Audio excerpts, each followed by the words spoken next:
welcome to another episode of Boulder Lab. How are you doing, Marek? Very well, how are you? I'm very well, thank you. We were walking around the gym today and we walked past the older overhang, the steep wall, and we talked about how lots of climbers in the bouldering gym keep walking on and they don't stop underneath the steep walls. Because most of the time I think they're scared that they're too weak.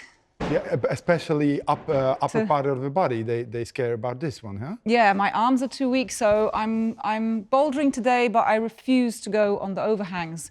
And in today's episode, we're going to talk about mustering up the courage to attempt the boulders, which are on the more steeper formations at the gym, and all the things you can do with your lower body to take some of the strain off your upper body.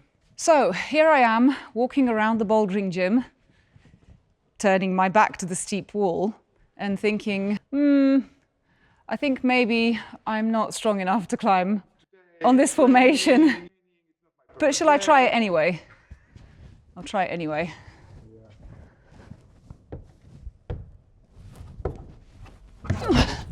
Okay.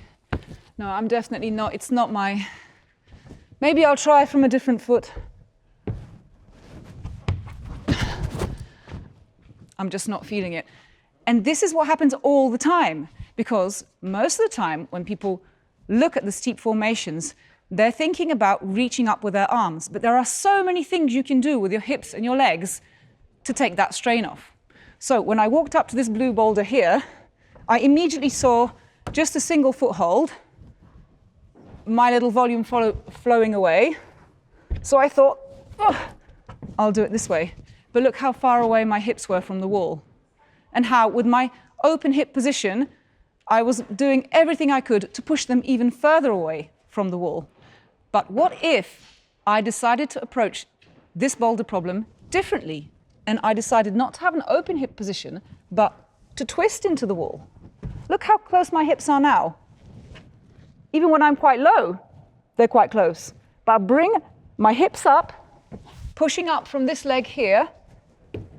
Lo and behold, I've made the first move. And then I've put my second leg, my second foot very high on this next foothold.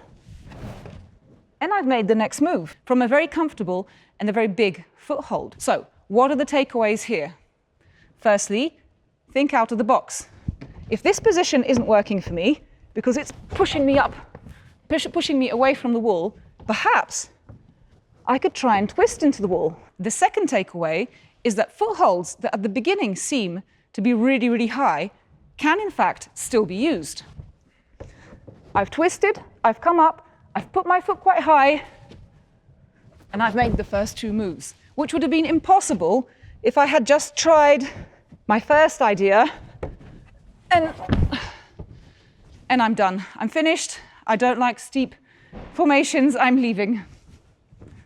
But what if twisting my right leg into the wall to come up for this first handhold is something I'm just not feeling?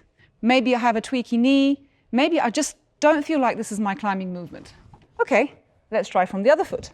But as opposed to having this open position, I'm going to try and rotate my left foot a little bit, bring my right foot a little bit lower. That's good. And I twisted my hip a little bit into the wall. So suddenly, from just coming to the bouldering gym and walking right past the steep wall, you have 3 different ways to start a boulder. And this is the next takeaway. Everybody has their own climbing style. So the climbing style, which allows me to twist in here and make this first move from the twist, could be easier for somebody who's a bit taller, but somebody who's a bit shorter might find this really difficult, and they might need to start from the left leg and pulling up with their left arm. Finally, let's play around with the footholds. Maybe this foothold, which seems really high, is actually not that high after all. Maybe I should start from the 2 footholds, twist and up, and then I haven't even needed to start from the single foothold. Another showstopper for climbing steeper formations at the gym is starting with bent arms. Because if you start with bent arms, you're usually blocking anything else that can happen with the rest of your body. Let me show you. Even if I've twisted into the move and I've got my foot high and I've decided that obviously I have to start this boulder with bent arms because I'm then right next to this hold, what happens in essence is all the strain of this overhang is being put through your biceps and your triceps, and then making this move becomes very, very, very powerful. If you're trying to lift your lower body up, you're just doing it by increasing the bend in your arms, and nothing's happening from here. Versus, maybe theoretically it seems weird because I'm further away from this hold, but look how much further my hips are.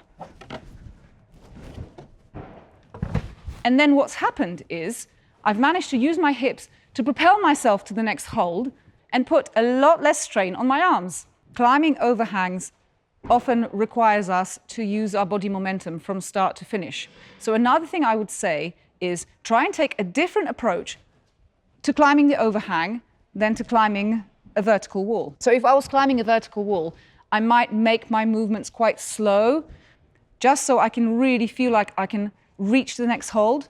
Whereas here, this ain't gonna work for you because of the overhang. So it's best to use that momentum to make as many moves as you can.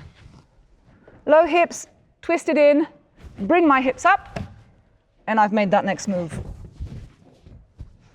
Start low, bring my hips up, and I've made the next move.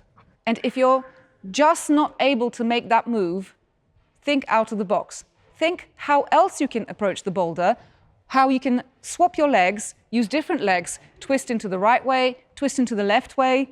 Even if you've seen somebody do a boulder like this 100 times, and they swear it's the only way you can get up this boulder, remember, it's down to you and what kind of climber you are, and what kind of conditions you have, whether they're physical or mental.